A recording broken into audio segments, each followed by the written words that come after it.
pong magandang gabi sa inyo lahat na nagmamahal kay Fernando Poe Jr., FPJ, sa karamihan, manager, sa malalapit sa kanya, at para sa akin, walang kapalit na kaibigan, si Rani po.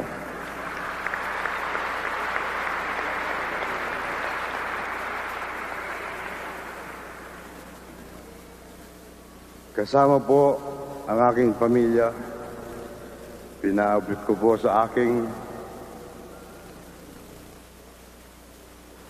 Maring Susan, na madalas kong tinatawag Swani, Maring Swani.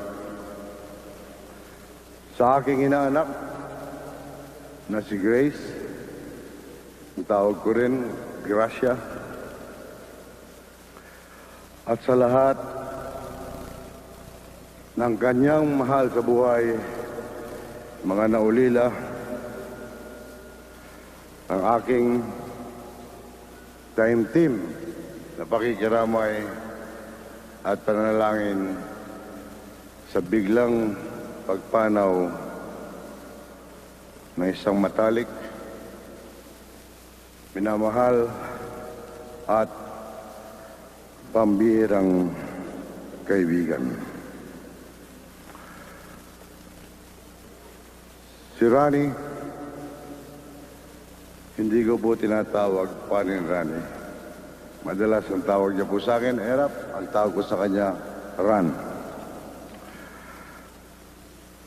Si Rani po ay isang tunay na kaibigan, hindi lamang ang lahat ng naririto at kasama niya ngayon,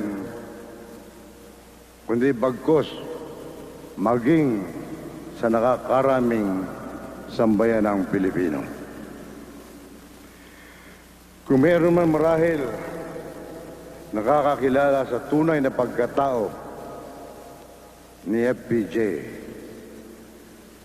siguro naman po isa na ako roon. Sa loob ng mahigit na 40 taon, kami po ni Rani ay naging matalik na magkaibigan, magkasangga, magkakampi, at higit sa lahat ay para bang tunay na magkapatid. Para sa akin, when it comes to Rani, right or wrong, he will always be right.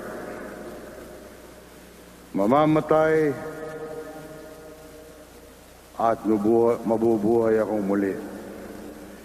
Hindi na ako makakakita ng isang tulad ni Fernando Poe Jr.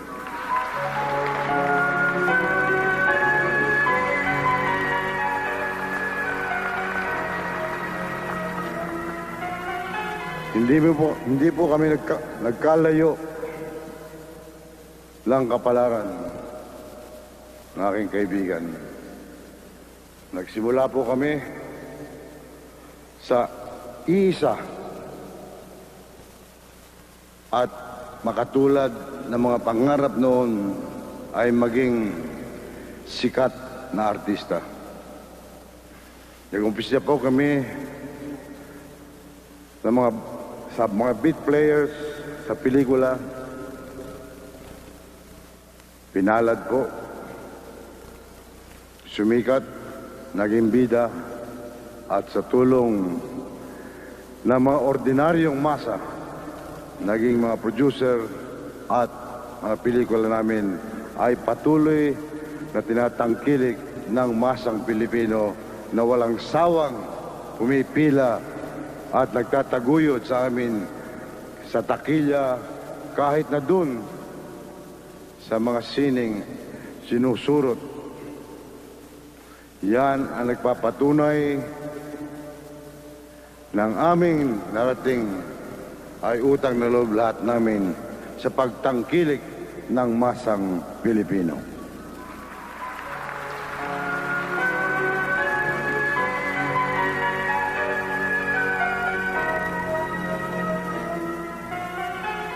Alam niyo po naman, ilang beses po kaming gumawa ng pelikula magkasama. Puro box office. Isa lamang ang pelikulang hindi kumita sa amin. Ang titulo ho nun ay Los Paliqueros. Alam niyo naman kaya hindi kumita yon, hindi po naniniwala ang tao na palikero kami.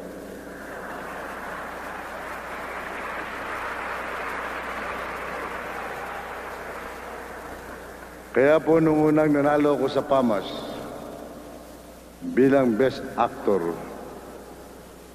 si FPJ po ang aking kalaban. At sabi niya po sa akin, pinagbiyan daw lang po niya ako dahil mas matanda ako sa kanya.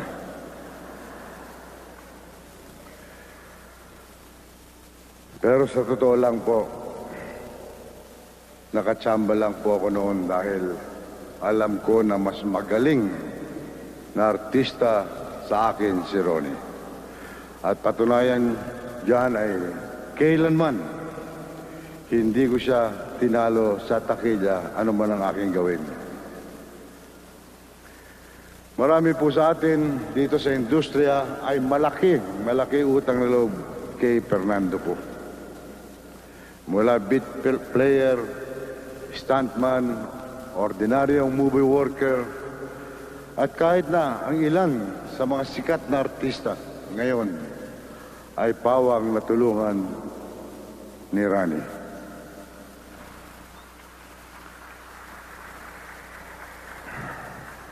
Isa na po ako doon. Hindi niya ako pinasikat, pero dahil nauna siya sa akin mag-artista at naging producer, binigyan niya po ako ng mga tips nung lalo na sa mga fight scenes at sa pagpo-produce. Isa po siya sa aking mga mentor. 40 years ago, nang unang nagkalapit ang kalooban namin dalawa. At ang prinsipyong naglapit sa amin ay aming parehong marubdob na pinagsama at pagsunod at pagrespeto sa batas. Pagrespeto sa batas, sa rule of law, nang magkatuwang kami, nagkasama kami laban sa Big Four gang. Ito ang gusto naming tindigan ni Ronnie, na kahit mga artista ay marunong kumilala ng tama at mali at handang lumaban para sa kanilang karapatan.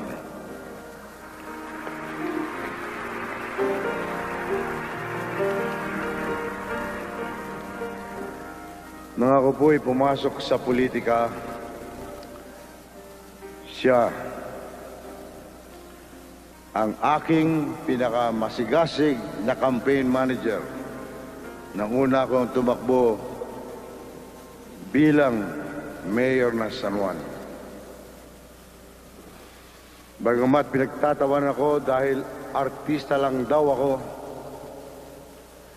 walang alam at walang karanasan, si Fernando po Jr. po ay nasa likod ko at nagpalakas ng aking loob. Hindi niya ako iniwanan kahit anong tumakbo akong senador, vice presidente, kasama ko rin po siya at lalong kanya akong tinulungan. Sa madaling salita po, tumakbo akong mayor, senador, vice president, hindi po ko iniwanan at sumama po sa akin at tinulungan ako. tumakbo po ko sa pagkapangulo. Hindi na po siya gumawa muna ng pelikula. Sumama po siya sa aking kampanya.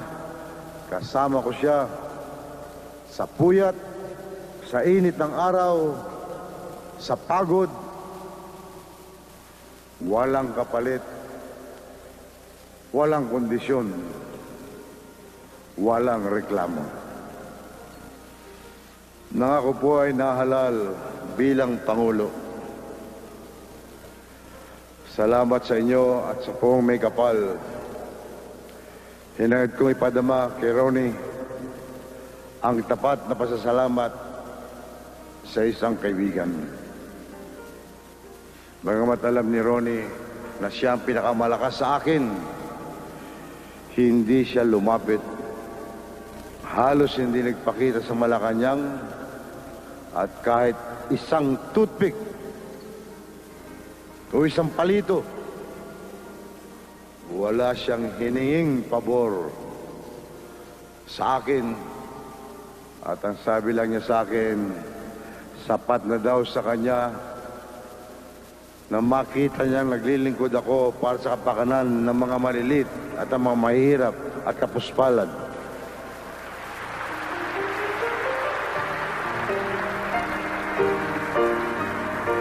At yan daw ay ayos na sa kanya.